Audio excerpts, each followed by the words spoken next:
Баршаңызға қайырлы күн достар, менің каналыма қош келдіңіздер. Сіздермен бірге Айгерім. Бүгін сіздермен чипсыдың үй жағдайында жасалу түрін көрсетемін. Өте дәмді, өте қытырлақ болып шығады. Балаларыңызға міндетті түрде ұнайды. Міндетті түрде рецепті соңына дейін қарап, балаларыңызға жасап беріңіздер.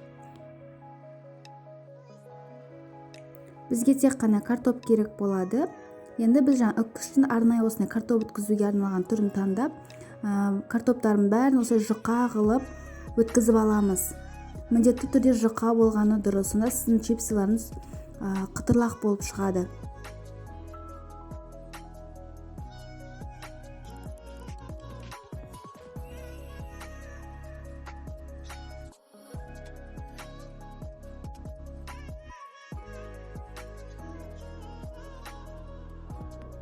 Міне мен барлығын өткізіп алдым. Осындай жұп-жұқа болып шығу қажет. Енді үстіне салқын суды құйып, мұнтаздай таза болғанша суымыз жуып алатын боламыз. Осылай біздің картоптың крахмалы кетуі қажет. Енді салфетканың үстіне картоптарымыздың бәрін кептіріп алуымыз қажет. Ол су болмауы қажет, өйткені қазір майға қуырған кезде атқыштап кетеді. Сол себептен әбден суын кетіріп аламыз.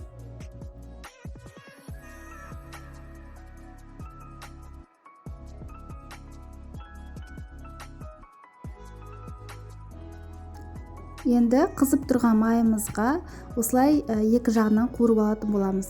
Жан жағы сарғайған кезде дайын болды деген сөз.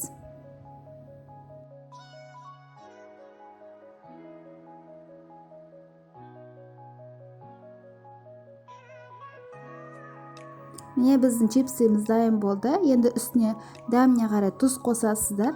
Және паприка болса, өздеріңіз қалауларыңыз бойынша паприка қосып жүрсеңіздер де болады. Осылай жақсылап араластырасыздар.